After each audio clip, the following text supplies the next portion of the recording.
আসসালামু আলাইকুম। জানিয়ে দেব এই মুহূর্তে হাতে পাওয়া সর্বশেষ ভয়ঙ্কর কিছু আন্তর্জাতিক আপডেট বাংলা সংবাদ। শুরুতেই থাকছে সংবাদ শিরোনাম। ইরানে ভয়ঙ্কর হামলা করতে প্রস্তুত ইসরায়েল। জানিয়ে দেব গাজায় সন্তানরা ধীরে ধীরে মারা যাচ্ছে। এরপর রয়েছে এবার ইসরায়েলের উপর ক্ষোভ ঝাড়ল 5 দেশ। সর্বশেষ থাকছে গাজার পথে হাজারো ট্রানের ট্রাক আটকে রেখেছে ইসরায়েল। এখন শুনছিলেন সংবাদ শিরোনাম, এবার বিস্তারিত। প্রিয় দর্শক, আপনি যদি এই চ্যানেলে নতুন হয়ে থাকেন, ভিডিওটি দেখতে দেখতে চ্যানেলটি সাবস্ক্রাইব করে আমাদের সাথেই থাকুন। ইরানে ভয়ঙ্কর হামলা করতে প্রস্তুত ইসরায়েল। পরমাণু কর্মসূচি নিয়ে যুক্তরাষ্ট্রের সঙ্গে ইরানের চলমান আলোচনার অগ্রগতি না হলে ইরানের পরমাণু স্থাপনাগুলোর উপর সামরিক হামলার প্রস্তুতি নিয়েছে ইসরায়েল।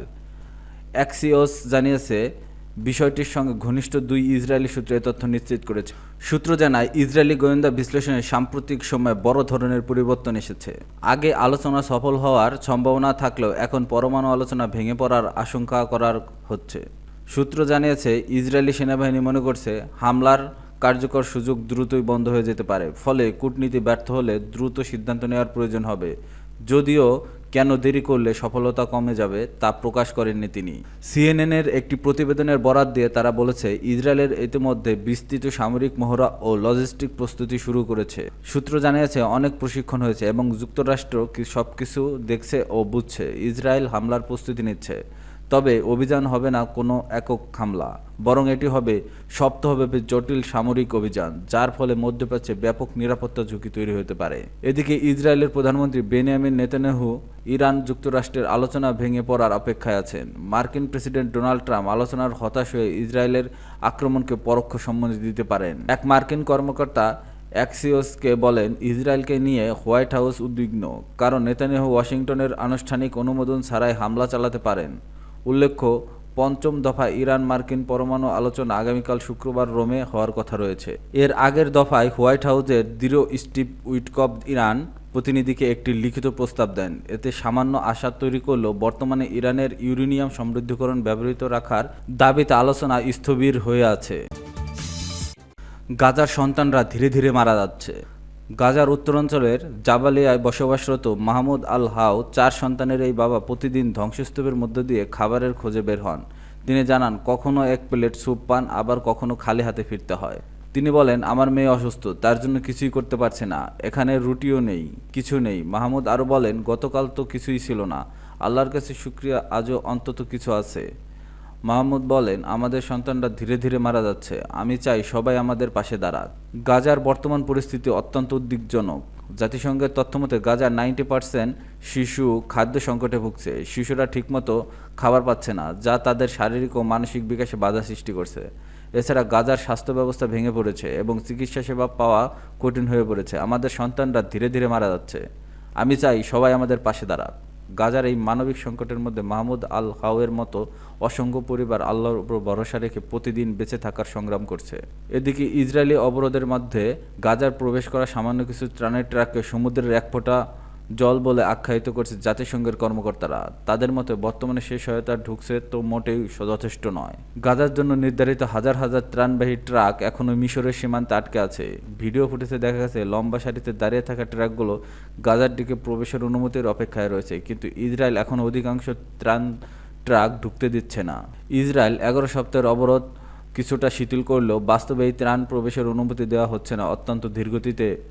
ফলে গাজায় থাকা লাখ লাখ মানুষের জন্য অত্যন্ত জরুরি খাদ্য, পানি, ঔষধ এবং জ্বালানি পৌঁছানো সম্ভব হচ্ছে না। আন্তর্জাতিক সংস্থাগুলো বলছে, অবরুদ্ধ এই উপত্যকায় বর্তমানে যা ত্রাণ ঢুকছে তা প্রয়োজনের তুলনায় সমুদ্রের এক ফোঁটা পানির মতো। এভাবে চলতে থাকলে গাজায় একটি পূর্ণমাত্রার মানবিক বিপর্যয় অনিবার্য। এবার ইসরায়েলের উপর ক্ষোভ ঝাড়ল 5 দেশ। পশ্চিম তীরে জেনিন শহরের এক আন্তর্জাতিক কূটনৈতিক প্রতিনিধি দলের উপর ইসরায়েলি সেনাবাহিনীর গুলিবর্ষণের ঘটনায় বিশ্বজুড়ে তীব্র প্রতিক্রিয়া দেখা দিয়েছে। কানাডা, উরুগুয়ে, পর্তুগাল, ইতালি ও কাতার এই ঘটনায় উদ্বেগ প্রকাশ করে ইসরায়েলি রাষ্ট্রদূতের তলব করেছে এবং এটি পূর্ণাঙ্গ তদন্তের আহ্বান জানিয়েছে।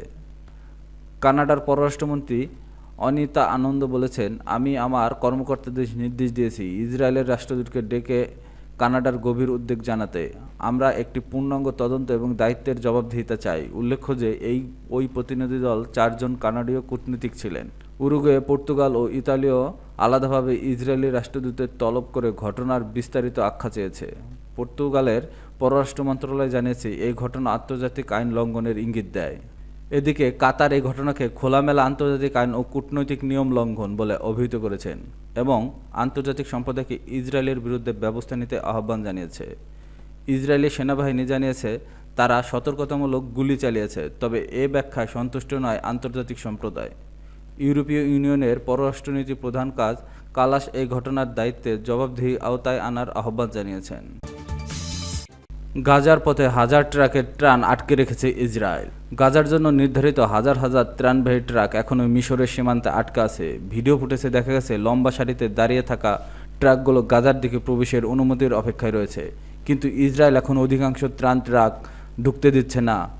ইসরায়েল 11 সপ্তাহের অবরোধ কিছুটা শিথিল করলেও বাস্তবে এই ত্রাণ ট্রাক প্রবেশের অনুমতি দেওয়া হচ্ছে না অত্যন্ত ধীরগতিতে। ফলে গাজায় থাকা লাখ লাখ মানুষের জন্য অত্যন্ত জরুরি খাদ্য, পানি, ঔষধ এবং জ্বালানি পৌঁছানো সম্ভব হচ্ছে না। আন্তর্জাতিক সংস্থাগুলো বলছে, অবরুদ্ধ এই উপত্যকায় বর্তমানে যা ত্রাণ ঢুকছে তা প্রয়োজনের তুলনায় সমুদ্রে এক ফোঁটা পানির মতো। এভাবে চলতে থাকলে গাজার একটি পূর্ণমাত্রার মানবিক বিপর্যয় অনিবার্য। আল জাজিরার সাংবাদিক গ্যাব্রিয়েল আলেকজান্ডারের মতে, বর্তমান দিনে মাত্র 90টি ত্রাণবাহী ট্রাক গাজায় প্রবেশ করছে, অথচ 2023 সালের 7 অক্টোবর আগে ইসরায়েলি আগ্রাসন শুরু হওয়ার আগ পর্যন্ত প্রতিদিন গড়ে 500 থেকে 600টি ট্রাক যুক্ত এই উপত্যকায়। গাজার স্বাস্থ্য মন্ত্রণালয়ের হিসাবে অক্টোবর 2023 থেকে এ পর্যন্ত ইসরায়েলি হামলায় কমপক্ষে 53,655 জন ফিলিস্তিনি নিহত ও 1,21,950 জন আহত হয়েছেন। তবে গাজার সরকারি মিডিয়া অফিস বলেছে, ধ্বংসস্তূপের নিচে আটকে থাকা হাজারো মানুষ এখনও নিখোঁজ এবং মৃত হিসেবে ধরা হলে মোট মৃতের সংখ্যা 61,700 জন ছাড়িয়ে গেছে।